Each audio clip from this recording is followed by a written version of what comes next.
75세 남성이 재혼 후 땅을 치고 후회하는 이유가 있습니다. 노년의 재혼이 새로운 행복이 될 것이라 기대했지만 현실은 달랐습니다. 사랑만 있으면 될 거라 생각했지만 막상 결혼해보니 많은 문제가 생겼습니다. 경제적 문제, 가족 간 갈등, 건강 문제 등 예상치 못한 일들이 터졌습니다. 결혼 전에는 몰랐던 상대방의 습관과 성격 차이가 더 크게 느껴졌습니다. 재혼 후 외로움이 사라질 줄 알았지만 오히려 더 깊은 외로움을 느끼는 경우도 많습니다. 젊을 때와 달리 노년에는 결혼이 단순한 감정 문제가 아닙니다. 생활 방식, 재산 문제, 가족 관계까지 모두 고려해야 합니다. 오늘 영상에서는 노년 재혼 후 후회하는 남성들의 실제 사례를 이야기해 보겠습니다. 재혼을 고민하는 분들이라면 이 영상을 끝까지 보시고 신중한 결정을 하시기 바랍니다. 이미 재혼을 하신 분들도 이 영상을 보면서 나의 상황을 다시 한번 점검해 보세요. 예상하지 못했던 문제들을 미리 알면 후회를 줄일 수 있습니다. 영상이 끝난 후 여러분의 생각도 댓글로 남겨주세요. 여러분의 경험이 많은 분들에게 도움이 될 수 있습니다. 지금부터 본격적으로 이야기해 보겠습니다. 노년 재혼이 늘어나고 있지만 그만큼 후회하는 사람들도 많아지고 있습니다. 결혼 전에는 둘이 함께라면 모든 것이 해결될 것처럼 보였습니다. 하지만 막상 재혼을 하고 나니 현실의 벽이 높다는 것을 깨닫게 됩니다. 처음에는 서로에게 최선을 다하지만 시간이 지나면서 갈등이 생기기 시작합니다. 경제적인 문제로 다투고 생활 습관 차이로 스트레스를 받게 됩니다. 자녀와의 관계가 나빠지고 기대했던 행복이 점점 사라져갑니다. 이럴 줄 알았다면 차라리 혼자가 더 나았다고 후회하는 분들도 많습니다. 재혼을 결정할 때 감정이 아닌 현실적인 부분을 먼저 고려해야 합니다. 노년 재혼은 단순한 사랑이 아니라 생활 전반에 영향을 미치는 중요한 선택입니다. 지금부터 노년 재혼이 왜 어려운지, 그리고 재혼 후 후회하는 이유들을 살펴보겠습니다. 영상을 보면서 여러분도 스스로에게 질문해 보세요. 나는 지금 재혼을 고려하고 있다면 어떤 부분을 더 신중하게 생각해야 할까요? 이미 재혼을 했다면 나는 지금 만족하고 있을까요? 혹시 후회하고 있다면 어떤 점이 가장 힘들까요? 이제 노년 재혼이 늘어나는 이유와 현실적인 어려움을 알아보겠습니다. 최근 들어 노년층의 재혼율이 빠르게 증가하고 있습니다. 기대 수명이 늘어나면서 혼자 남은 시간을 두려워하는 분들이 많아졌습니다. 배우자가 사망하거나 이혼 후 외로움을 느껴 재혼을 고려하는 경우가 많습니다. 젊을 때와 달리 노년에는 주변의 친구나 지인이 점점 줄어듭니다. 외로움이 커질수록 누군가와 함께하고 싶다는 욕구도 강해집니다. 또한 경제적인 이유로 재혼을 선택하는 경우도 있습니다. 생활비를 나누거나 서로를 돌봐줄 수 있는 사람을 찾는 것이 목적이 되기도 합니다. 일부는 재혼이 아니라 사실혼 형태로 동거를 선택하기도 합니다. 하지만 이런 재혼의 이유들이 실제 결혼 생활에서는 문제가 될 수도 있습니다. 감정적으로 외롭다고 해서 섣불리 재혼을 결정하면 예상치 못한 현실을 맞닥뜨릴 수 있습니다. 젊을 때와 다르게 노년의 결혼은 생활 방식과 가치관 차이가 더 크게 작용합니다. 단순히 사랑만으로 해결될 문제가 아니라는 점을 간과해서는 안 됩니다. 주변에서 재혼을 권유한다고 해서 쉽게 결정하는 것도 위험할 수 있습니다. 재혼을 결심하기 전에 현실적인 부분을 충분히 고려해야 합니다. 이제 75세 이후 재혼이 현실적으로 왜 어려운지 알아보겠습니다. 나이가 들수록 생활 습관이 고정되기 때문에 새로운 배우자와 조율하기가 쉽지 않습니다. 오랜 시간 혼자 생활한 사람일수록 타인과 함께 사는 것이 더 어려울 수 있습니다. 특히 경제적인 문제는 노년 재혼에서 가장 큰 갈등 요소입니다. 서로의 재산을 어떻게 관리할 것인지에 대한 명확한 합의가 필요합니다. 하지만 대부분의 노년층 커플은 결혼 전에 이런 논의를 깊이 하지 않습니다. 자녀와의 관계도 문제가 될 수 있습니다. 부모가 재혼을 하면 상속 문제나 재산 분배에 대한 갈등이 생길 가능성이 큽니다. 건강 문제도 중요한 요소입니다. 한쪽이 아프거나 돌봄이 필요해지면 책임의 범위가 애매해질 수 있습니다. 젊을 때와 달리 노년 재혼은 단순한 로맨스가 아니라 현실적인 문제와 직결됩니다. 결혼 후 생활 방식이 맞지 않으면 갈등이 커질 수밖에 없습니다. 사소한 습관 차이도 노년에는 더욱 크게 다가옵니다. 집안일을 어떻게 분담할 것인지도 미리 합의해야 합니다. 재혼을 하면 오히려 외로움이 줄어들 것이라 생각하지만 기대와 다를 수 있습니다. 이제 노년 재혼 후 예상치 못한 현실적인 문제들을 살펴보겠습니다. 재혼 전에는 서로에게 최선을 다하지만 시간이 지나면 현실적인 문제가 나타납니다. 경제적인 갈등이 생기면 관계가 급격히 악화될 수 있습니다. 서로 다른 생활 습관이 스트레스로 작용할 수도 있습니다. 한쪽이 건강 문제로 인해 돌봄이 필요해지면 부담이 커질 수 있습니다. 자녀들이 반대하거나 갈등을 일으키면 가족 관계가 어색해집니다. 기대했던 것만큼 행복하지 않다는 생각이 들면서 후회하는 경우가 많습니다. 노후에는 감정적인 안정이 중요한데 오히려 더 불안해지는 경우도 있습니다. 처음에는 외로움을 해소하기 위해 재혼을 선택했지만 결과적으로 외로움이 더 커지는 경우도 있습니다. 경제적인 문제, 건강 문제, 가족 간 갈등이 복합적으로 작용하면 이혼을 고민하는 경우도 있습니다. 재혼 전에 충분한 대화와 준비가 없었다면 결국 후회로 이어질 가능성이 큽니다. 후회하지 않는 재혼을 위해서는 반드시 신중한 접근이 필요합니다. 단순한 감정이 아니라 현실적인 조건을 충분히 고려해야 합니다. 여러분도 재혼을 고민하고 있다면 현실적인 문제를 먼저 생각해 보세요. 이제 재혼 후 가장 많이 후회하는 이유들을 구체적으로 살펴보겠습니다. 경제적 문제, 가족 갈등, 기대와 현실의 차이를 집중적으로 분석해 보겠습니다. 노년 재혼에서 가장 많이 발생하는 갈등은 바로 경제적인 문제입니다. 결혼 전에는 크게 신경 쓰지 않았던 돈 문제가 결혼 후에는 심각한 문제가 될 수 있습니다. 서로의 재산을 어떻게 관리할 것인지에 대해 명확한 합의가 없으면 갈등이 생깁니다.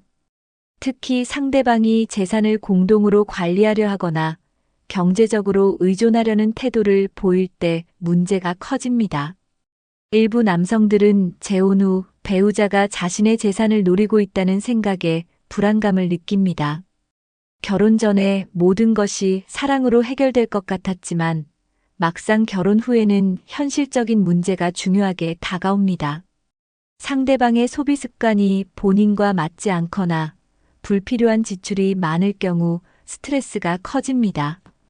특히 한쪽이 빚이 있거나 경제적으로 어려운 상태에서 재혼했다면 더 큰 갈등이 발생할 수 있습니다. 노년에는 경제적 안정이 가장 중요한 요소 중 하나입니다. 하지만 재혼 후 상대방의 가족, 자녀, 친척들과의 금전적인 문제가 얽히면서 복잡한 상황이 될 수 있습니다. 일부 남성들은 배우자가 자신의 재산을 상속받으려 한다는 의심을 하며 불안감을 느낍니다. 또한 본인의 자녀와 배우자의 자녀 간의 재산 분배 문제로 갈등이 생기는 경우도 많습니다. 이런 갈등이 지속되면 부부 관계는 물론 가족 관계도 나빠질 수밖에 없습니다. 결국 경제적인 문제를 해결하지 못하고 다시 이혼을 선택하는 사례도 적지 않습니다. 이제 자녀와의 갈등이 어떻게 심각한 문제가 될 수 있는지 알아보겠습니다. 노년 재혼을 하면서 가장 많이 맞닥뜨리는 문제 중 하나는 자녀와의 갈등입니다. 부모가 재혼을 하면 자녀들은 경제적인 문제와 정서적인 부분에서 불안함을 느낄 수 있습니다. 특히 부모가 재산을 새 배우자와 공유하려 하거나 상속 계획이 바뀔 경우 자녀들의 반대가 심해질 수 있습니다. 일부 자녀들은 부모의 재혼 자체를 반대하면서 연락을 끊거나 거리감을 두기도 합니다. 부모로서는 새로운 삶을 시작하고 싶지만 자녀들과의 관계가 나빠지는 것이 큰 부담이 됩니다. 배우자와 자녀 사이에서 갈등이 커지면 결국 부모는 어느 한쪽을 선택해야 하는 상황에 놓입니다. 새 배우자가 자녀들에게 관심을 보이지 않거나 반대로 간섭이 심할 경우 갈등이 더욱 심화됩니다. 가족 간 갈등이 지속되면 결국 부부 관계에도 영향을 미쳐 불만이 쌓이게 됩니다. 자녀들은 부모가 재혼 후 경제적으로 어려워질 것을 걱정하며 더욱 반대하는 경우도 많습니다. 특히 배우자가 부모의 돈을 사용하는 것에 대해 불신을 갖게 되면 심각한 갈등으로 이어질 수 있습니다. 재혼 전에는 자녀들도 부모가 행복하길 바라지만 막상 현실에서는 감정적인 거리감이 생깁니다. 부모가 재혼을 한 후 자녀와 연락이 끊기거나 명절 때 찾아오지 않는 사례도 많습니다. 이런 문제를 미리 조율하지 않고 재혼을 결정하면 예상치 못한 후회를 하게 됩니다. 자녀와의 관계를 유지하는 것도 중요하지만 본인의 행복도 고려해야 합니다. 이제 기대했던 것과 현실의 차이로 인해 더 큰 외로움을 느끼게 되는 경우를 살펴보겠습니다. 많은 사람들이 재혼을 하면 외로움이 사라질 것이라 기대합니다. 하지만 막상 결혼을 하고 나면 이전보다 더 큰 외로움을 느끼는 경우가 많습니다. 상대방과의 생활 패턴이 맞지 않거나 대화가 잘 통하지 않는다면 오히려 고립감을 느낄 수 있습니다. 젊을 때와 달리 노년의 결혼은 감정보다는 현실적인 부분이 더 중요하게 작용합니다. 서로의 생활 방식이 다르고 취미나 관심사도 다르면 함께 있어도 외로움을 느낄 수 있습니다. 처음에는 함께하는 것이 즐겁지만 시간이 지나면서 상대방과의 차이점이 크게 다가올 수 있습니다. 특히 재혼 후에도 각자 생활하는 시간이 많아지면 결혼의 의미가 퇴색될 수도 있습니다. 한쪽이 너무 의존적인 태도를 보이거나 반대로 무관심한 경우 불만이 쌓이게 됩니다. 경제적 문제, 가족 갈등, 생활 습관 차이가 쌓이면서 점점 대화가 줄어들게 됩니다. 기대했던 것과 현실의 차이가 크면 오히려 독신 생활이 더 나았다는 생각이 들기도 합니다. 혼자 사는 것이 불안해서 재혼을 선택했지만 막상 결혼 후에도 해결되지 않는 문제들이 많습니다. 결국 재혼이 해결책이 아니라 또 다른 문제를 만드는 원인이 될 수 있습니다. 외로움을 해결하려면 결혼보다는 좋은 인간관계를 유지하는 것이 더 나을 수도 있습니다. 재혼을 고민하는 분들은 결혼 전 현실적인 부분을 충분히 고려해야 합니다. 이제 노년 재혼이 실패하는 주요 원인에 대해 알아보겠습니다. 재혼을 할 때 가장 중요한 것은 경제적인 부분에 대한 명확한 합의입니다. 하지만 많은 분들이 결혼 전에 돈 문제를 깊이 논의하지 않습니다. 재혼 후 서로의 재산을 어떻게 관리할 것인지 미리 결정하지 않으면 갈등이 생길 수밖에 없습니다. 특히 한쪽이 상대방에게 경제적으로 의존하려 한다면 더 큰 문제가 됩니다. 결혼 전에는 상대방이 경제적으로 자립적인 것처럼 보이지만 결혼 후 태도가 달라지는 경우도 있습니다. 돈 문제로 인한 갈등이 커지면 결혼 생활 자체가 흔들릴 수 있습니다. 재산 상속 문제도 중요합니다. 재혼 후 자녀들에게 남겨줄 재산을 어떻게 정리할 것인지 확실히 해두어야 합니다. 일부 배우자는 재산을 공유하려 하고 일부는 각자의 재산을 지키려 합니다. 이런 차이가 크면 결혼 후 심각한 불만이 쌓일 수 있습니다. 서로의 경제적 상황을 충분히 이해하고 현실적인 합의를 해야 합니다. 필요하다면 법적으로 재산을 보호할 수 있는 방안을 마련하는 것도 중요합니다. 경제적인 합의 없이 감정적으로만 결혼을 결정하면 결국 후회하게 됩니다. 노년 재혼에서는 경제적 안정이 가장 중요한 요소라는 점을 기억해야 합니다. 이제 성격 차이와 생활 습관 충돌이 재혼을 실패로 이끄는 이유를 살펴보겠습니다. 젊을 때의 결혼과 달리 노년 재혼에서는 성격 차이가 더 크게 느껴질 수 있습니다. 수십 년 동안 각자의 방식대로 살아온 두 사람이 갑자기 함께 사는 것은 쉽지 않습니다. 서로 다른 생활 패턴과 가치관이 충돌하면서 예상치 못한 갈등이 생깁니다. 예를 들어 한 사람은 아침형 인간이고 다른 사람은 밤늦게까지 활동하는 경우입니다. 식사 습관, 집안일 분담, 생활 방식 등이 맞지 않으면 스트레스가 커질 수밖에 없습니다. 어떤 사람은 깨끗한 집을 원하고 어떤 사람은 정리에 크게 신경 쓰지 않는 경우도 있습니다.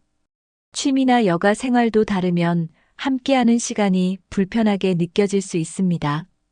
대화 스타일이 다르면 사소한 의견 차이도 큰 갈등으로 번질 수 있습니다. 한쪽은 조용한 생활을 원하지만 다른 한쪽은 사람들과 어울리는 것을 좋아할 수도 있습니다. 젊을 때는 이런 차이를 맞춰가려는 노력이 있지만 노년에는 적응이 쉽지 않습니다. 특히 각자 살아온 시간이 길어질수록 타인의 방식에 적응하기 어려워집니다.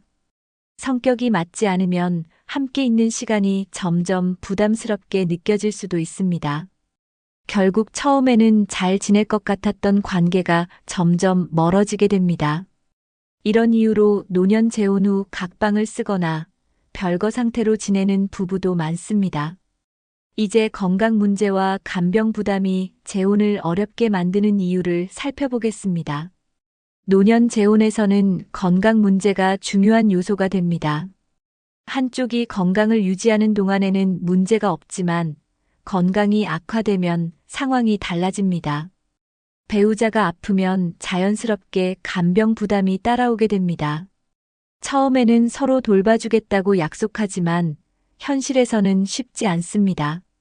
간병은 육체적으로나 정신적으로 큰 부담이 될 수 있습니다. 한 사람에게만 간병 부담이 집중되면 관계가 악화될 가능성이 큽니다. 특히 부부 모두 건강이 좋지 않다면 서로를 돌보는 것이 어려워집니다. 자녀나 친척들이 간병 문제에 개입하면서 갈등이 생길 수도 있습니다. 재혼 전에는 상대방의 건강 상태를 정확히 아는 것이 중요합니다. 필요하다면 간병 계획을 미리 세워두어야 합니다. 간병인을 둘 것인지 요양시설을 이용할 것인지도 고민해야 합니다. 만약 경제적으로 어려운 상황이라면 간병 문제는 더욱 부담이 될 수 있습니다. 건강 문제로 인해 재혼을 후회하는 사례가 점점 늘어나고 있습니다. 노년 재혼에서는 서로에게 의지하는 것도 좋지만 건강 관리에 대한 대비가 필요합니다. 이제 후회하지 않는 재혼을 위한 필수 준비 사항을 알아보겠습니다. 재혼 전에는 반드시 재산 관리에 대한 명확한 원칙을 세워야 합니다. 부부 공동 재산으로 할 것인지 각자의 재산을 따로 관리할 것인지 결정해야 합니다. 상속 문제도 중요한 요소이므로 미리 대비해야 합니다. 자녀들에게 어떤 방식으로 재산을 남길 것인지도 재혼 전에 정해야 합니다.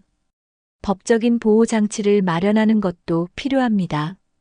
재혼 후 재산을 공동 명의로 할 경우 예상치 못한 법적 문제가 발생할 수 있습니다. 배우자의 부채나 경제적 상황을 정확히 파악하는 것도 중요합니다.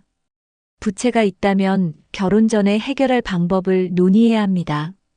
필요하다면 변호사나 금융 전문가와 상담하는 것이 좋습니다.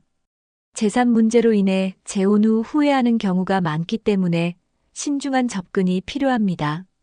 감정적으로만 결혼을 결정하면 경제적인 어려움이 뒤따를 수 있습니다.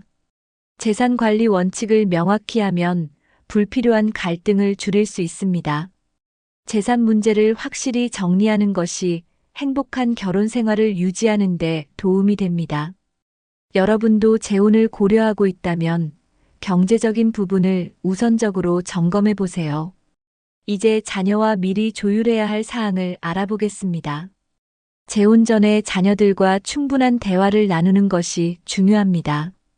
부모가 재혼을 결심했다고 해도 자녀들이 반대할 수 있습니다.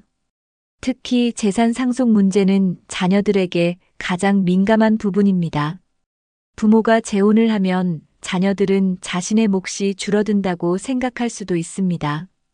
이런 오해를 방지하려면 미리 재산 계획을 명확히 설명하는 것이 필요합니다. 재혼 후 자녀와 새 배우자의 관계도 고려해야 합니다.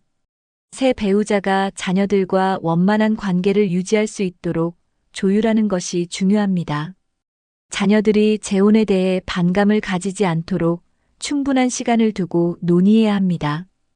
부모의 행복도 중요하지만 자녀와의 관계를 유지하는 것도 중요합니다.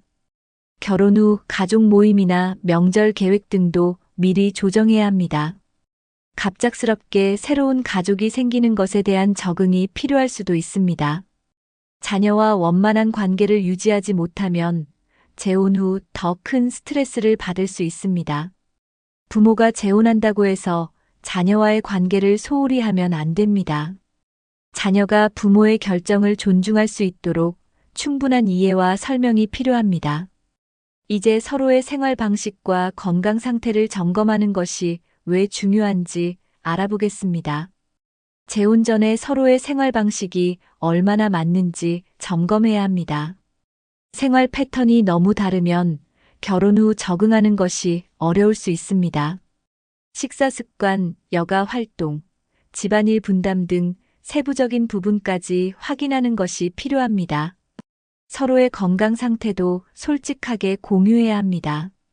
건강 문제는 노년 재혼에서 가장 큰 변수가 될 수 있습니다. 배우자가 어떤 질환을 가지고 있는지, 어떤 치료를 받고 있는지 확인해야 합니다. 돌봄이 필요할 경우 누가 책임질 것인지 미리 논의해야 합니다.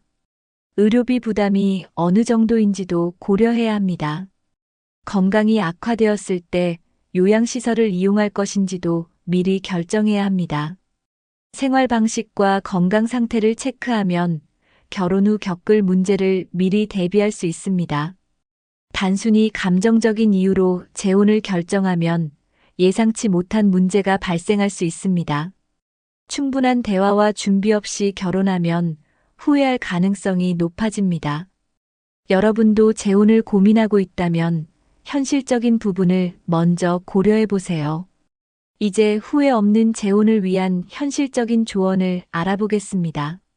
결혼보다 더 좋은 대안은 없는지 생각해 볼 필요도 있습니다. 노년 재혼을 고민하는 많은 분들이 가장 간과하는 점이 있습니다. 바로 젊을 때의 결혼과는 완전히 다른 접근이 필요하다는 것입니다. 단순히 법적으로 혼인 신고를 하고 부부로 사는 것이 최선이 아닐 수도 있습니다. 결혼보다는 서로를 존중하는 동반자의 개념으로 접근하는 것이 더 나을 수도 있습니다. 실제로 많은 노년층 커플들은 법적인 결혼보다 사실혼 관계를 선택하기도 합니다. 법적 결혼을 하면 상속, 재산 문제, 가족 간의 갈등이 발생할 가능성이 높아집니다. 반면 서로의 생활을 존중하며 동반자로 지낸다면 불필요한 갈등을 피할 수 있습니다. 각자의 경제적 독립성을 유지하면서도 정서적 교류를 지속하는 것이 더 좋은 선택일 수도 있습니다. 동반자의 개념으로 관계를 맺으면 서로 부담 없이 더 편안한 관계를 유지할 수 있습니다. 특히 자녀와의 갈등을 줄이고 법적인 문제에서도 자유로울 수 있습니다. 결혼이라는 틀 안에 갇히기보다 서로를 존중하고 배려하는 관계가 더 중요합니다. 동반자로 지내면 필요할 때는 함께하고 혼자만의 시간도 보장받을 수 있습니다. 함께 여행을 가고 좋은 시간을 보내면서도 법적 혼인의 부담은 지지 않을 수 있습니다. 여러분도 재혼을 고민하고 있다면 꼭 결혼이라는 방식이 최선인지 다시 생각해 보세요. 이제 법적 보호 장치를 마련해야 하는 이유에 대해 알아보겠습니다. 노년 재혼에서는 법적인 문제를 신중하게 고려해야 합니다. 단순히 감정적으로 결혼을 결정하면 나중에 법적 분쟁이 생길 가능성이 높습니다. 특히 재산 관리 상속 문제, 건강 문제 등이 복잡하게 얽힐 수 있습니다. 재혼 전에 반드시 혼인 계약서나 재산 분배 계획을 명확히 해두어야 합니다. 법적 결혼을 하면 배우자는 자동으로 재산 상속 대상이 됩니다. 따라서 자녀와의 갈등을 줄이기 위해서라도 법적인 정리가 필요합니다. 부부 공동 재산으로 만들지 않을 경우에는 사전에 문서로 정리해 두는 것이 중요합니다. 만약 재혼 후 별거하거나 이혼을 하게 되면 재산 분할 문제로 심각한 갈등이 생길 수도 있습니다. 혼인 신고를 하기 전에 변호사와 상담하여 법적 보호 장치를 마련하는 것이 필요합니다. 특히 상속을 계획하고 있다면 유언장이나 신탁을 활용하는 것도 방법이 될 수 있습니다. 건강이 악화되었을 때 간병 부담을 누가 질 것인지도 미리 법적으로 정리해야 합니다. 의료 결정권이나 재산 관리 권한도 미리 협의해 두는 것이 중요합니다. 법적인 보호 없이 결혼을 하면 나중에 예상치 못한 문제가 발생할 가능성이 큽니다. 여러분도 감정적으로만 결혼을 결정하지 말고 법적인 준비를 철저히 해두세요. 이제 재혼보다 더 나은 대안이 있을지 고민해 보겠습니다. 꼭 결혼을 해야만 행복한 노후를 보낼 수 있는 것은 아닙니다. 많은 분들이 외로움을 이유로 재혼을 고려하지만 다른 방법도 있습니다. 친구나 이웃과의 교류를 늘리는 것도 좋은 대안이 될 수 있습니다. 정서적 교감을 나눌 수 있는 사람을 찾는 것이 결혼보다 더 중요할 수도 있습니다. 혼자 사는 것이 외로울 것 같지만 자유로운 삶이 더 편할 수도 있습니다. 재혼을 하면서 생길 수 있는 경제적 부담과 법적 문제를 피할 수도 있습니다. 사실혼 관계를 유지하면서 서로에게 부담을 주지 않는 것도 방법입니다. 여행이나 취미 활동을 함께할 친구를 만드는 것도 좋은 대안이 될 수 있습니다. 요즘은 노년층 커뮤니티가 활성화되어 다양한 모임이 많습니다. 재혼이 아니더라도 충분히 행복한 인간관계를 유지할 수 있는 방법이 많습니다. 실제로 재혼을 했다가 후회하고 다시 혼자가 된 후 더 만족하는 분들도 많습니다. 인생의 마지막을 누구와 함께할 것인지 신중하게 고민해야 합니다. 너무 급하게 결혼을 결정하기보다 다양한 대안을 고려해 보는 것이 좋습니다. 여러분도 지금 자신의 삶에서 무엇이 가장 필요한지 깊이 생각해 보세요. 이제 결론을 내리면서 오늘의 내용을 정리해 보겠습니다. 오늘 영상에서는 노년 재혼 후 후회하는 이유와 그 해결 방법을 이야기했습니다. 재혼은 젊을 때와는 완전히 다른 시각으로 접근해야 합니다. 경제적 문제, 가족 갈등, 건강 문제 등 현실적인 부분을 충분히 고려해야 합니다. 단순히 외로움을 해결하기 위해 결혼을 결정하는 것은 위험할 수 있습니다. 오히려 결혼보다 더 좋은 대안이 있을 수도 있습니다. 재혼을 고려하는 분들은 충분한 대화와 법적인 대비를 먼저 하셔야 합니다. 감정적인 선택이 아닌 현실적인 준비가 필요합니다. 재혼을 하든 하지 않든 중요한 것은 내 삶을 편안하게 만드는 것입니다.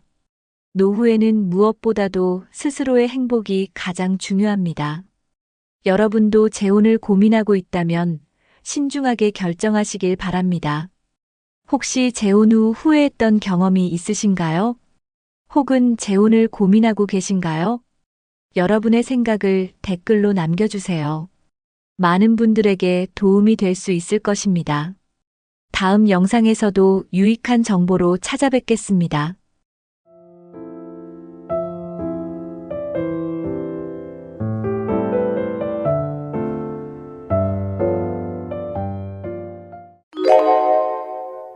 노후의 삶을 어떻게 하면 더 즐겁고 의미 있게 보낼 수 있을까요? 이 질문에 많은 전문가들은 취미를 가져라고 조언합니다.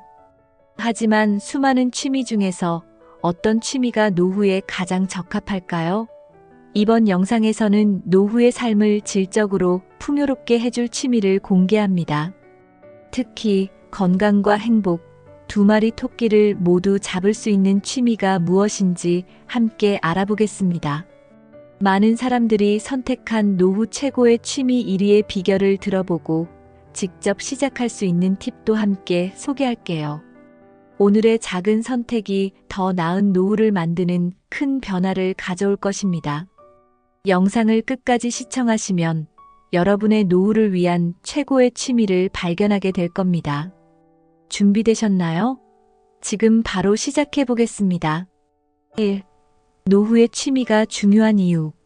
취미가 노후 삶의 질에 미치는 긍정적 효과. 취미는 단순히 여가를 보내는 활동이 아닙니다. 특히 노후에는 삶의 질을 결정짓는 중요한 요소로 작용합니다.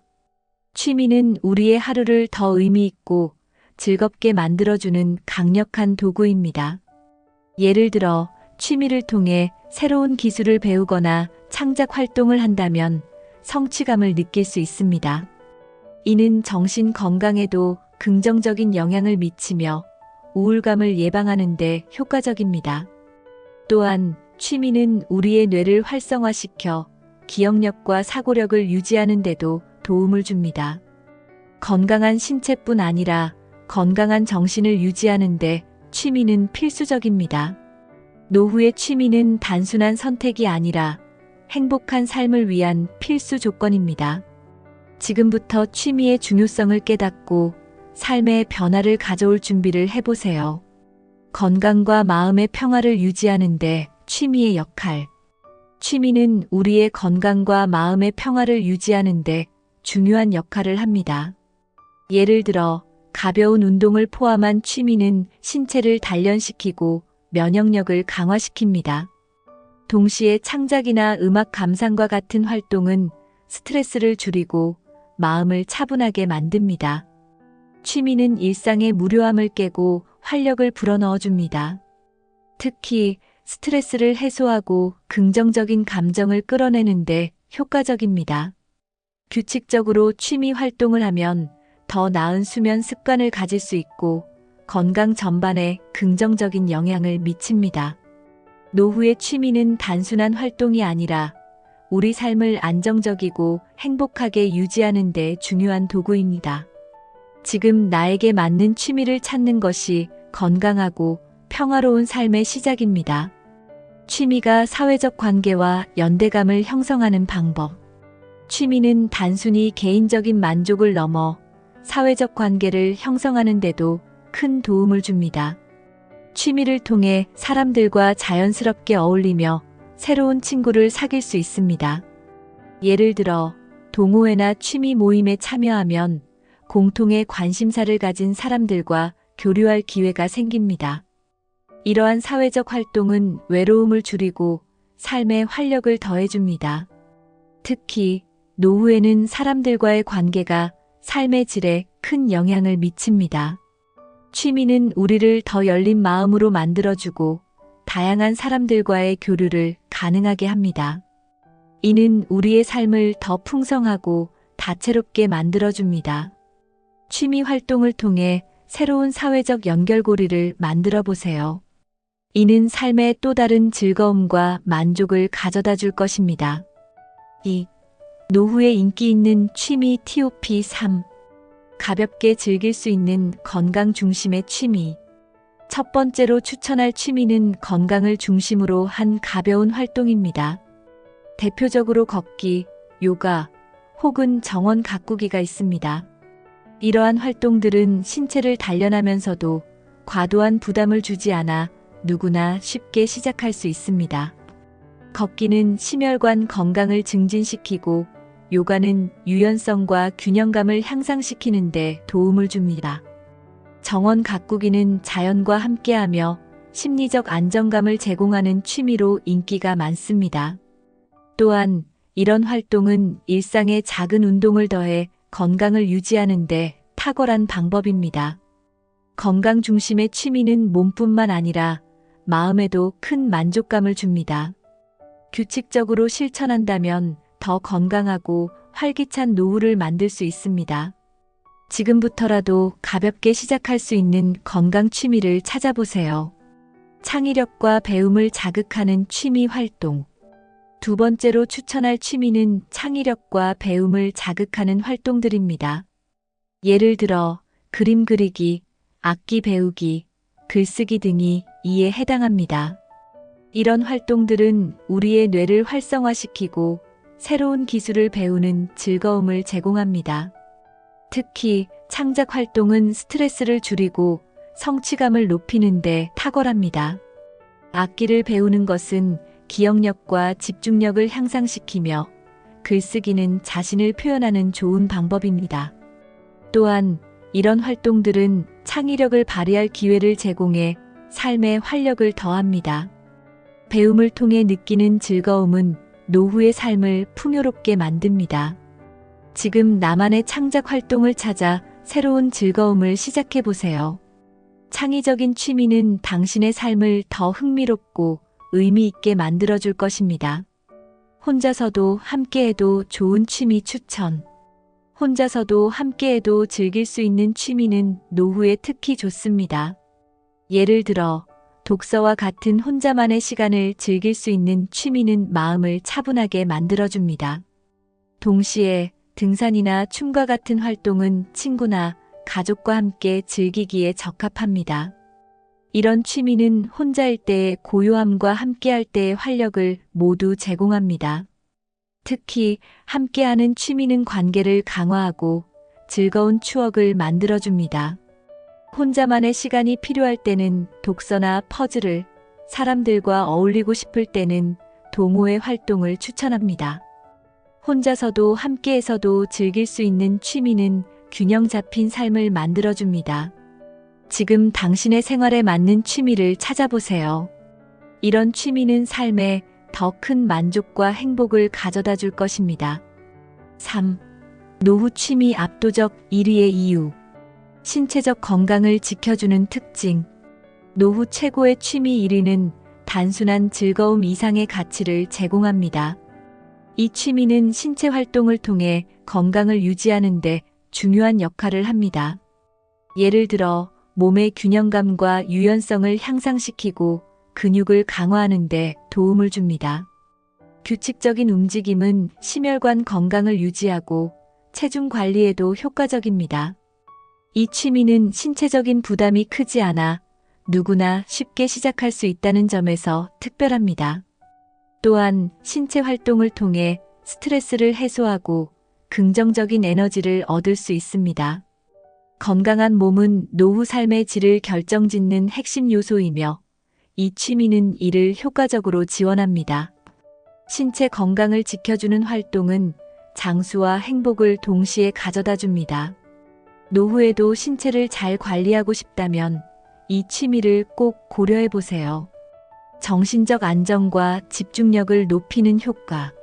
이 취미는 단순히 몸을 움직이는 것에 그치지 않고 정신적 안정과 집중력을 높이는 데도 탁월합니다. 규칙적인 활동은 스트레스를 줄이고 마음을 차분히 가라앉히는 데 도움을 줍니다. 특히 이 취미는 반복적인 움직임과 집중력을 요구하기 때문에 뇌의 활성화를 촉진합니다. 예를 들어 명상이나 마인드풀니스 요소가 포함된 이 활동은 마음을 안정시키는 데 효과적입니다. 정신적으로도 건강한 상태를 유지하면 하루를 더 긍정적으로 시작할 수 있습니다. 또한 집중력을 높이는 이 활동은 기억력 향상과 문제 해결 능력에도 도움을 줍니다. 정신적 안정감은 노후 삶의 질을 높이는 중요한 요소이며 이 취미는 이를 확실히 지원합니다. 건강한 마음을 유지하고 싶다면 지금 바로 이 활동을 시작해 보세요. 누구나 쉽게 시작할 수 있는 접근성. 이 취미가 압도적으로 사랑받는 이유 중 하나는 누구나 쉽게 시작할 수 있다는 점입니다. 특별한 장비나 기술이 필요하지 않으며 간단한 준비만으로도 바로 실천할 수 있습니다. 또한 연령과 체력에 상관없이 자신의 수준에 맞게 조절할 수 있습니다. 이는 초보자도 부담 없이 도전할 수 있는 이상적인 취미라는 것을 의미합니다. 예를 들어 혼자 집에서 시작하거나 지역 커뮤니티를 통해 함께할 수도 있습니다. 이런 접근성은 노후의 새로운 도전을 두려워하는 분들에게도 큰 장점으로 다가옵니다. 무엇보다 시간과 장소의 제약이 적어 일상에 쉽게 녹아들 수 있습니다. 지금 당장 시작해도 늦지 않은 이 취미는 노후의 삶을 한층 더 풍요롭게 만들어줄 것입니다. 4. 노후 취미를 더 즐겁게 만드는 방법. 취미를 위한 공간과 시간 만들기. 취미를 더 즐겁게 하려면 이를 위한 공간과 시간을 마련하는 것이 중요합니다. 예를 들어 집안의 한 구석을 취미 전용 공간으로 꾸며보세요. 취미를 위한 특별한 공간은 활동에 집중할 수 있는 환경을 제공합니다. 또한 취미 활동을 위해 하루 일정에서 시간을 따로 떼어두는 것도 좋은 방법입니다. 일주일에 몇 번 정해진 시간에 취미를 실천하면 더 즐겁고 꾸준히 이어갈 수 있습니다. 스스로 만든 공간과 시간은 취미 활동의 질을 높이고 이를 일상에서 더 소중히 여길 수 있게 합니다.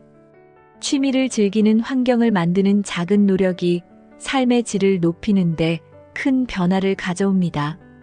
지금 나만의 취미 공간과 시간을 만들어 보세요. 초보자도 쉽게 시작할 수 있는 꿀팁. 취미를 처음 시작하는 초보자라면 천천히 접근하는 것이 중요합니다. 처음부터 완벽하려고 하지 말고 작은 성공 경험을 쌓아가세요. 예를 들어 매일 10분씩 취미를 실천하는 것만으로도 큰 성취감을 느낄 수 있습니다. 또한 유튜브나 온라인 강의를 활용하면 쉽게 배울 수 있는 자료를 얻을 수 있습니다. 자신에게 맞는 도구나 환경을 마련해 부담을 줄이는 것도 좋은 방법입니다. 중요한 것은 완벽함이 아니라 꾸준함이라는 점을 기억하세요. 초보자일수록 단순하고 실천 가능한 목표를 설정하면 더 즐겁게 취미를 이어갈 수 있습니다. 지금 바로 작은 첫걸음을 시작해 보세요. 취미를 함께 즐길 수 있는 커뮤니티 활용법. 취미를 더 즐겁게 하려면 비슷한 관심사를 가진 사람들과 함께하는 것도 큰 도움이 됩니다. 지역 커뮤니티나 동호회 혹은 온라인 그룹에 가입해 보세요. 함께 활동하면 동기부여가 되고 새로운 아이디어도 얻을 수 있습니다. 또한 취미 활동을 통해 새로운 친구를 사귀고 사회적 관계를 확장할 기회도 생깁니다. 다른 사람들과의 교류는 취미의 즐거움을 2배로 만들어줍니다. 특히 서로의 경험을 공유하며 배우는 과정은 큰 만족감을 가져다 줍니다. 커뮤니티는 당신의 취미 활동을 더 흥미롭고 풍요롭게 만들어줄 것입니다. 지금 당신의 취미를 함께 나눌 사람들을 찾아보세요. 5. 노후에도 새로운 취미를 시작해야 하는 이유. 뇌 건강과 기억력 증진에 취미가 주는 도움. 새로운 취미를 시작하는 것은 뇌를 자극해 건강을 유지하는 데 도움이 됩니다. 특히 창의적인 활동은 기억력과 인지 기능을 향상시키는 데 효과적입니다. 예를 들어 새로운 악기를 배우거나 그림을 그리는 활동은 뇌의 다양한 영역을 활성화시킵니다. 뇌 건강은 노후의 삶의 질을 결정짓는 중요한 요소 중 하나입니다. 취미를 통해 새로운 것을 배우는 즐거움은 뇌를 젊게 유지하는 비결이 됩니다.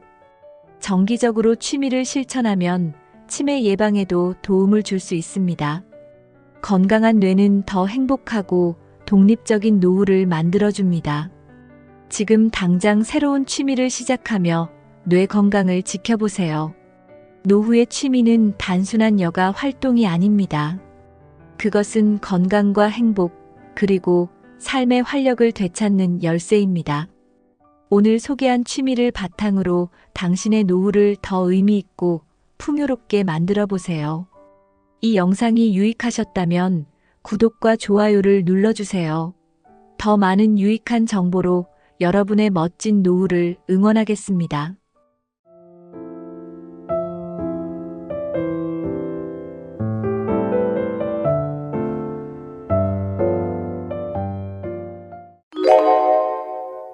우리는 대화를 통해 자신을 표현하고 관계를 쌓아갑니다.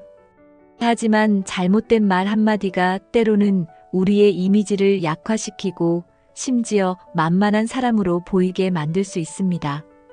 대화 습관은 우리의 신뢰도와 존재감을 결정짓는 중요한 요소입니다.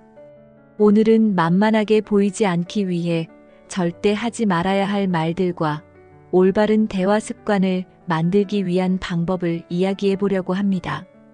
여러분도 한 번쯤 자신이 한 말로 인해 상대방의 태도가 달라진 것을 느낀 적 있으신가요? 이 영상을 끝까지 시청하시면 대화에서 자신감을 높이고 더 당당한 이미지를 만들 수 있는 팁을 얻으실 겁니다. 지금부터 시작해 보겠습니다. 1. 대화에서 만만해 보이는 말의 특징. 지나친 사과가 부르는 신뢰의 하락. 사과는 잘못을 인정하고 관계를 회복하는 데 중요한 역할을 합니다. 하지만 지나치게 사과를 남발하면 오히려 신뢰를 떨어뜨리고 자신을 약하게 보이게 할 수 있습니다. 예를 들어 죄송하지만 을 대화의 첫머리에 자주 사용하는 것은 자신감을 부족해 보이게 만듭니다. 이는 상대방이 당신을 항상 잘못을 저지르는 사람으로 인식하게 만들 수 있습니다. 사소한 실수에 대해서도 과도하게 사과한다면 상대방은 점점 당신의 말을 진지하게 받아들이지 않을 가능성이 높습니다. 또한 지나친 사과는 불필요한 책임을 떠안는 결과를 낳을 수도 있습니다. 특히 직장이나 팀 프로젝트에서 잘못이 명확히 당신의 책임이 아님에도 불구하고 사과를 반복한다면 다른 사람들의 책임까지 당신이 대신 질 가능성이 있습니다. 제가 미안한데 같은 표현은 상대방이 당신을 만만하게 보게 하는 신호가 될 수 있습니다. 사과는 필요할 때 적절한 상황에서만 사용해야 합니다. 예를 들어, 제가 실수한 점은 바로잡겠습니다. 같은 간결하고 당당한 표현은 신뢰를 유지하면서도 책임감을 드러낼 수 있습니다. 사과를 반복적으로 사용하는 습관을 고치기 위해서는 대화 중 자신이 왜 사과하려는지를 먼저 생각해 보는 것이 중요합니다. 사과는 상황을 해결하기 위한 도구로만 사용해야 하며 자신의 가치를 낮추는 방식으로 사용해서는 안 됩니다. 자신감 있는 태도를 유지하려면 지나친 사과를 줄이고 상황에 맞는 대안을 제시하는 연습이 필요합니다. 제가 놓친 부분은 바로 보완하겠습니다. 같은 표현은 상대방에게 긍정적인 인상을 남길 수 있습니다. 대화에서 사과를 줄이는 것은 단순히 말을 바꾸는 것을 넘어 자신을 더 가치 있게 만드는 과정입니다. 지금부터라도 지나친 사과를 줄이고 필요한 순간에만 사과하는 습관을 만들어 보세요. 자신을 깎아내리는 표현의 위험성. 저는 별로 잘하지 못하는데. 같은 표현은 당신을 스스로 약하게 만드는 말 중 하나입니다. 이런 말은 겸손으로 보일 수도 있지만 실제로는 상대방에게 당신의 능력을 의심하게 만드는 결과를 가져옵니다. 특히 처음 만나는 자리에서 자신을 깎아내리는 말은 긍정적인 첫인상을 남길 기회를 잃게 만듭니다. 예를 들어 면접 자리에서 저는 아직 많이 부족하지만 으로 시작한다면 면접관은 당신의 성장 가능성을 낮게 평가할 가능성이 높습니다. 자신을 깎아내리는 말은 듣는 사람에게도 부정적인 영향을 미칩니다. 상대방은 당신의 말에서 불확실함을 느끼고 당신의 능력이나 의견을 신뢰하지 않을 수 있습니다. 이는 대화에서의 신뢰도를 떨어뜨리고 관계에서 주도권을 잃게 만드는 원인이 됩니다. 자신을 낮추는 표현은 때로는 상대방이 당신을 이용하거나 무시하는 행동으로 이어질 수도 있습니다. 겸손함과 자신감 있는 태도는 함께 유지할 수 있습니다. 자신의 약점을 이야기해야 할 때는 이를 긍정적인 방향으로 바꿔 말하는 연습이 필요합니다. 예를 들어, 이 분야에서는 제가 아직 배우는 중입니다. 는 자신감을 유지하면서도 성장 의지를 보여주는 좋은 표현입니다. 자신을 깎아내리지 않고도 겸손함을 표현하는 방법을 연습하면 대화에서의 신뢰와 존중을 동시에 얻을 수 있습니다. 자신을 깎아내리는 습관을 고치기 위해서는 자신의 강점을 인식하고 이를 적절히 표현하는 연습이 필요합니다. 제가 이런 부분에서 경험이 있습니다. 같은 말은 상대방에게 당신의 가치를 분명히 전달할 수 있습니다. 자신을 낮추는 표현은 습관적으로 나올 수 있지만 이를 의식적으로 고치려는 노력이 중요합니다. 자신감을 표현하는 것은 단순히 자랑하는 것이 아니라 당신의 진정한 가치를 보여주는 방법입니다. 우유부단하고 모호한 말투가 주는 약한 인상. 우유부단한 말투는 상대방에게 자신감이 부족하다는 신호를 보냅니다. 예를 들어 아마도, 글쎄요, 잘 모르겠지만 같은 표현은 당신의 의견을 명확히 전달하지 못하게 만듭니다. 이런 말투는 상대방이 당신의 의도를 오해하게 만들거나 당신을 쉽게 설득할 수 있는 사람으로 보이게 할 수 있습니다. 특히 중요한 결정을 내려야 할 순간에 모호한 말은 당신의 위치를 약화시키고 주도권을 잃게 만드는 원인이 됩니다. 우유부단한 말투는 관계에서도 부정적인 영향을 미칩니다. 예를 들어 친구나 동료가 이 일을 맡아줄 수 있겠니? 라고 물었을 때 잘 모르겠어요. 라고 대답하면 상대방은 당신을 신뢰하지 못하거나 불만을 가질 수 있습니다. 이는 협력적인 관계를 유지하는데 방해가 될 뿐만 아니라 당신의 의견이 무시될 가능성을 높입니다. 또한 모호한 말투는 대화의 흐름을 방해하기도 합니다. 상대방은 당신의 대답을 기다리며 혼란스러워하거나 다른 사람의 의견에 더 의존하게 될 수 있습니다. 이는 당신의 존재감을 약화시키고 당신이 대화에서 중요한 역할을 하지 못하게 만듭니다. 자신감 있는 대화는 상대방에게 신뢰를 주며 협력적인 분위기를 만드는 데 중요한 요소입니다. 우유부단한 말투를 고치기 위해서는 자신의 의견을 명확히 표현하는 연습이 필요합니다. 예를 들어, 저는 이 방법이 더 좋다고 생각합니다. 처럼 단호하고 명확한 표현을 사용하는 것이 좋습니다. 처음에는 어색할 수 있지만 꾸준히 연습하면 점차 자연스럽게 자신감 있는 태도를 보여줄 수 있습니다. 자신의 의견을 전달할 때는 그 의견의 타당성을 논리적으로 뒷받침하는 것이 중요합니다. 이는 상대방이 당신의 말을 더 신뢰하게 만드는데 큰 도움이 됩니다. 또한 결정을 내릴 때는 자신의 가치와 목표를 기준으로 판단하는 연습을 해보세요. 모호한 말투는 종종 자신이 원하는 것을 명확히 알지 못할 때 발생합니다. 따라서 자신의 목표와 가치관을 분명히 하고 이를 바탕으로 대화를 이끌어가는 것이 필요합니다. 우유부단한 말투를 줄이고 명확한 표현을 사용하는 것은 단순히 대화 습관을 개선하는 것을 넘어 당신의 이미지를 더 강하게 만들어줄 것입니다. 왜 이런 말을 절대 하지 말아야 하는가?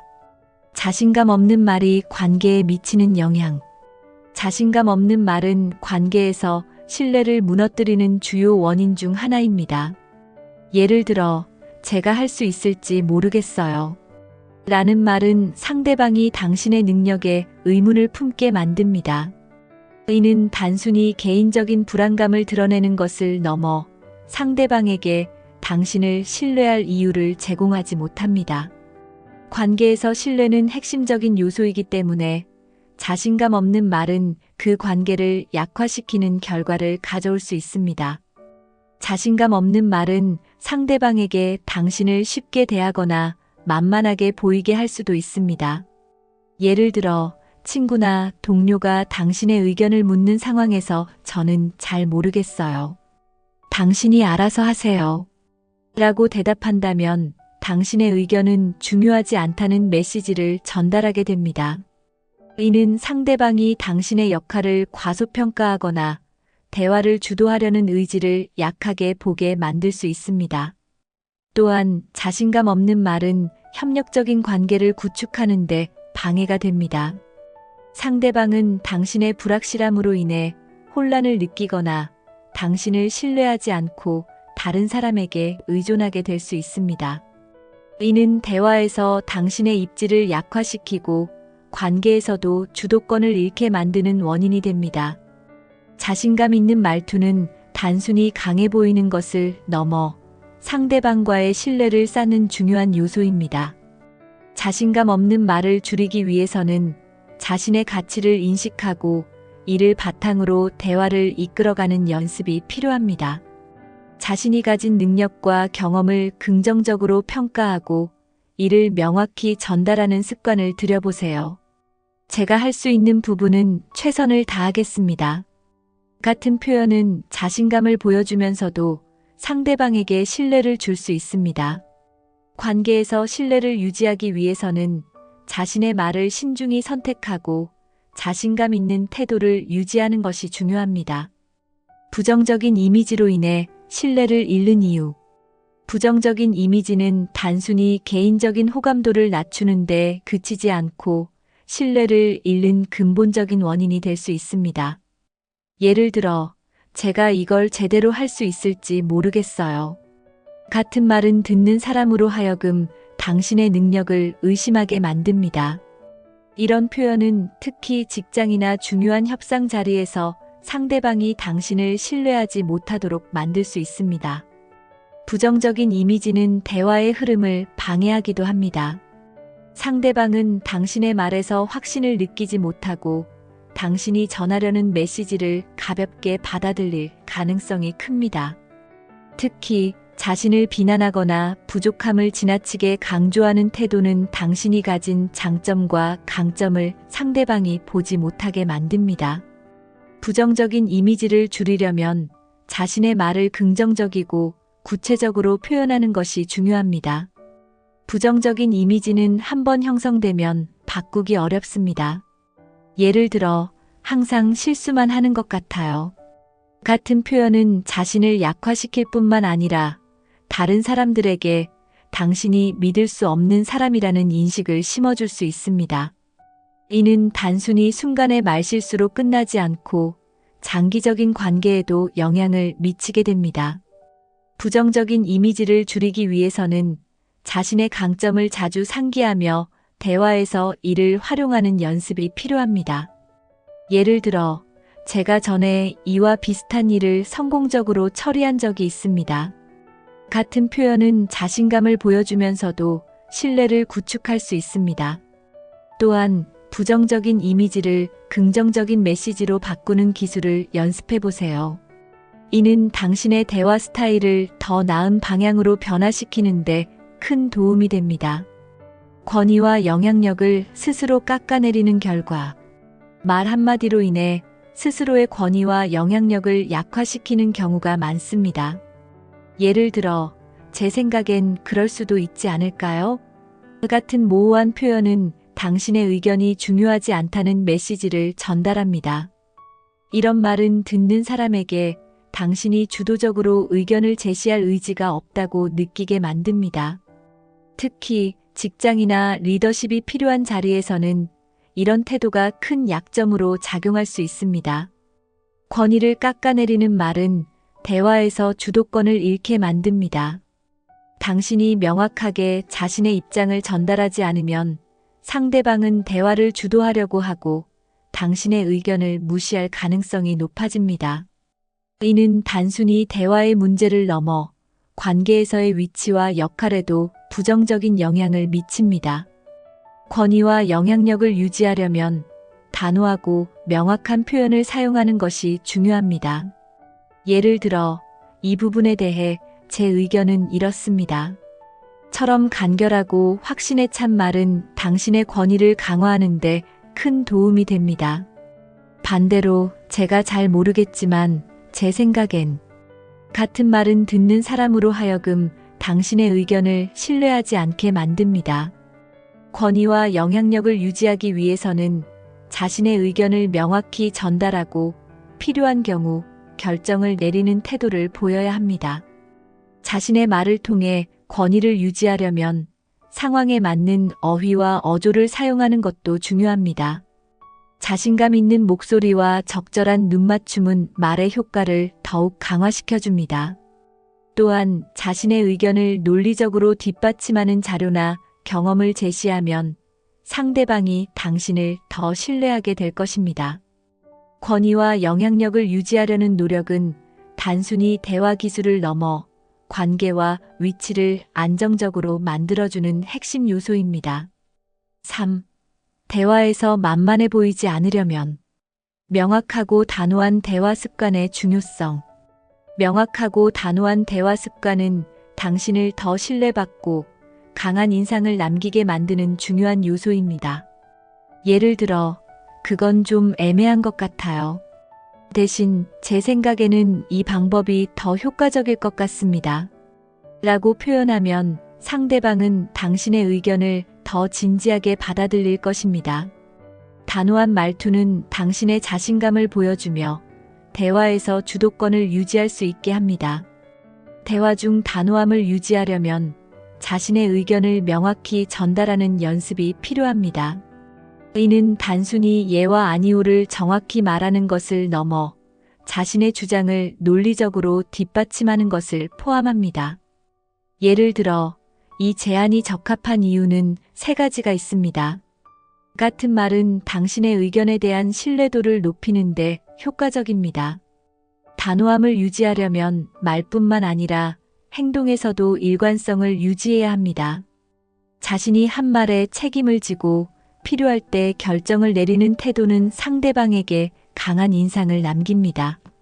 반대로 자신의 말을 반복적으로 번복하거나 모호한 태도를 보이면 신뢰를 잃게 될 가능성이 높습니다. 명확하고 단호한 대화 습관은 모든 상황에서 유용하게 작용합니다. 친구와의 사소한 대화에서도 나는 이 시간에 만나는 것이 편해 라고 분명히 말하면 상대방은 당신의 입장을 더 잘 이해하게 됩니다. 이는 단순히 자신감을 보여주는 것을 넘어 대화를 더 효율적으로 만드는 데도 큰 도움이 됩니다. 대화에서 단호함을 연습하려면 먼저 자신이 말하고자 하는 바를 명확히 정리하는 습관을 들이세요. 준비된 말은 더 단호하고 명확하게 전달될 수 있습니다. 또한 상대방과의 대화 중에도 자신의 주장을 반복적으로 강조하며 결론을 명확히 제시하는 연습을 해보세요. 단호한 대화 습관은 단순히 말투를 바꾸는 것이 아니라 당신의 태도와 이미지를 전반적으로 개선하는 효과를 가져옵니다. 자신감을 드러내는 표현법 연습하기. 자신감을 드러내는 표현은 단순히 강한 말투를 사용하는 것을 넘어 상대방이 당신을 신뢰하게 만드는 중요한 요소입니다. 자신감을 전달하기 위해 가장 기본적인 방법은 긍정적이고 확신에 찬 어휘를 사용하는 것입니다. 예를 들어, 아마도 그럴 것 같아요. 대신 이것이 가장 좋은 방법이라고 생각합니다. 라고 말하면 상대방은 당신의 의견을 더 신뢰하게 됩니다. 자신감을 드러내는 또 다른 방법은 주저하지 않는 태도입니다. 많은 사람들이 그게 같은 말을 습관적으로 사용하며 자신감이 부족한 모습을 보이곤 합니다. 이런 습관은 대화의 흐름을 방해할 뿐만 아니라 상대방에게 불안감을 줄 수 있습니다. 자신감을 보이려면 이런 말버릇을 줄이고 바로 핵심으로 들어가는 연습을 해보세요. 목소리 톤과 속도도 자신감을 표현하는데 중요한 역할을 합니다. 너무 빠르거나 조용한 말투는 불안감을 줄 수 있지만 적당한 속도와 명확한 발음은 당신의 자신감을 강화시켜줍니다. 또한 눈을 마주치며 말하는 습관을 들이면 상대방은 당신의 말에 더 집중하게 되고 당신을 신뢰하게 됩니다. 자신감을 드러내기 위해서는 자신의 강점을 알고 이를 대화에 활용하는 것이 중요합니다. 예를 들어, 제가 이 분야에서 성공했던 경험이 있습니다. 같은 구체적인 표현은 당신의 가치를 명확히 전달합니다. 또한 자신의 약점에 대해서도 긍정적으로 말할 수 있어야 합니다. 이 부분은 제가 더 배우고 싶어 하는 분야입니다. 같은 말은 겸손하면서도 자신감을 유지하는 좋은 방법입니다. 대화에서 자신감을 드러내기 위해서는 연습이 필요합니다. 거울 앞에서 자신의 말투와 자세를 점검하거나 친구와 대화를 녹음해 자신의 표현 방식을 분석해 보세요. 자신감을 드러내는 연습은 시간이 걸리지만 이를 꾸준히 실천하면 대화에서 더욱 강한 인상을 남길 수 있습니다. 자신감 있는 표현은 단순히 말의 내용뿐만 아니라 당신의 태도와 이미지 전반을 변화시킬 수 있는 강력한 도구입니다. 상대방을 존중하면서도 주도권을 잡는 법. 대화에서 만만해 보이지 않으면서도 상대방을 존중하는 균형을 유지하는 것은 매우 중요합니다. 상대방을 무시하거나 자신의 의견만 강조하면 대화는 일방적이 되어버리고 관계가 악화될 수 있습니다. 반면 상대방을 존중하면서도 자신의 주장을 명확히 전달하면 대화는 더 건설적이고 협력적으로 진행될 수 있습니다. 상대방을 존중하면서 주도권을 잡는 첫 번째 방법은 상대방의 의견을 경청하는 것입니다. 예를 들어, 당신의 의견은 무엇인가요? 라고 묻고 이를 진지하게 듣는 태도는 상대방에게 존중을 느끼게 합니다. 하지만 이 과정에서도 자신의 입장을 분명히 밝히는 것이 중요합니다. 당신의 의견도 이해되지만 저는 이 방향이 더 효과적이라고 생각합니다. 같은 표현은 존중과 주도권을 동시에 유지하는 좋은 예입니다. 또한 상대방의 감정을 고려하는 것도 중요합니다. 대화 중에 상대방이 불쾌하거나 방어적인 태도를 보인다면 이를 인식하고 부드럽게 대응해야 합니다. 하지만 이 과정에서 자신의 주장을 포기하거나 물러서는 것은 피해야 합니다. 제가 당신의 감정을 이해하지만 이 부분에서는 제 의견을 유지하고 싶습니다. 같은 표현은 존중과 주장을 모두 전달할 수 있는 효과적인 방법입니다. 주도권을 잡기 위해서는 대화의 흐름을 이끌어가는 기술도 필요합니다. 예를 들어, 이 문제에 대해 다음 단계로 넘어가 볼까요? 같은 제안을 통해 대화를 주도할 수 있습니다. 이는 상대방에게 당신이 대화의 중심에 있다는 인식을 심어줍니다. 또한 적절한 질문을 통해 상대방의 생각을 이끌어내는 것도 효과적인 방법입니다. 이 아이디어에 대해 어떻게 생각하시나요? 같은 질문은 대화의 주제를 유지하면서도 상대방을 존중하는 인상을 줍니다. 상대방을 존중하면서도 주도권을 유지하는 대화는 연습과 경험이 필요합니다. 처음에는 어려울 수 있지만 다양한 상황에서 이런 방식을 시도하다 보면 점점 자연스럽게 익힐 수 있습니다. 상대방과의 대화에서 균형을 유지하는 것은 단순히 대화 기술을 넘어 관계의 질을 높이고 신뢰를 쌓는 중요한 요소입니다. 4. 잘못된 대화 습관에서 벗어나기 위한 연습법. 말하기 전에 생각하고 필요한 정보를 선택적으로 말하기. 대화를 시작하기 전에 자신의 말을 한 번 더 생각하는 습관은 불필요한 말실수를 줄이는데 효과적입니다. 특히 사생활이나 민감한 주제를 다룰 때 어떤 정보를 공유해야 하고 어떤 것을 숨겨야 할지 신중히 판단해야 합니다.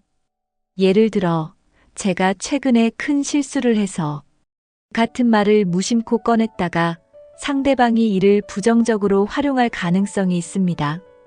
정보를 선택적으로 말하는 것은 자신을 보호하는 동시에 상대방과의 관계를 건강하게 유지하는 데 도움을 줍니다. 모든 것을 솔직히 말하는 것이 항상 옳은 것은 아닙니다. 자신의 약점이나 실패를 공유하더라도 이를 긍정적인 맥락에서 풀어내는 것이 중요합니다. 제가 이 부분에서 실패했지만 큰 교훈을 얻었습니다. 같은 말은 상대방에게 긍정적인 이미지를 남길 수 있습니다. 말하기 전에 생각하는 습관은 시간과 연습이 필요합니다.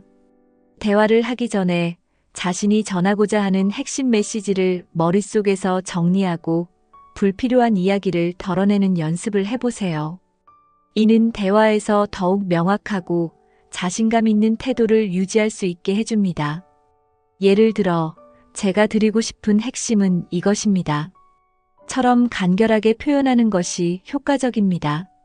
또한 선택적으로 정보를 말하기 위해서는 상대방을 파악하는 능력이 필요합니다.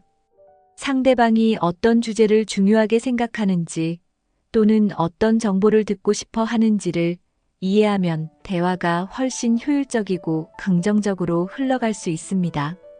정보의 선택적 공유는 단순히 말의 양을 줄이는 것이 아니라 상대방에게 필요한 메시지를 효과적으로 전달하는 기술입니다. 말하기 전에 생각하는 습관은 개인의 신뢰도와 이미지에 큰 영향을 미칩니다.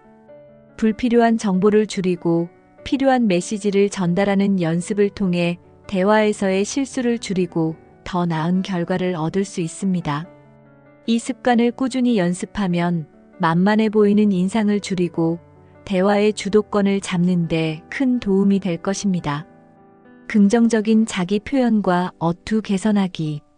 자신을 긍정적으로 표현하는 것은 대화에서 신뢰를 쌓고 상대방에게 강한 인상을 남기는 데 중요한 역할을 합니다. 예를 들어, 제가 그 부분을 잘 모르겠어요. 대신 제가 이 부분을 더 공부해보고 싶습니다. 라고 말하면 같은 상황에서도 완전히 다른 인상을 줄 수 있습니다. 이는 단순히 말의 내용이 아니라 자신감 있는 태도를 전달하는 방식입니다. 어투 또한 매우 중요한 요소입니다. 지나치게 낮은 톤이나 조심스러운 말투는 자신감이 부족해 보이게 만들 수 있습니다. 반면 명확하고 적절한 음량으로 말하면 상대방에게 긍정적인 에너지를 전달할 수 있습니다. 어투는 대화의 분위기를 결정짓는 중요한 요소이므로 자신의 목소리 톤과 속도를 조절하는 연습을 해보세요.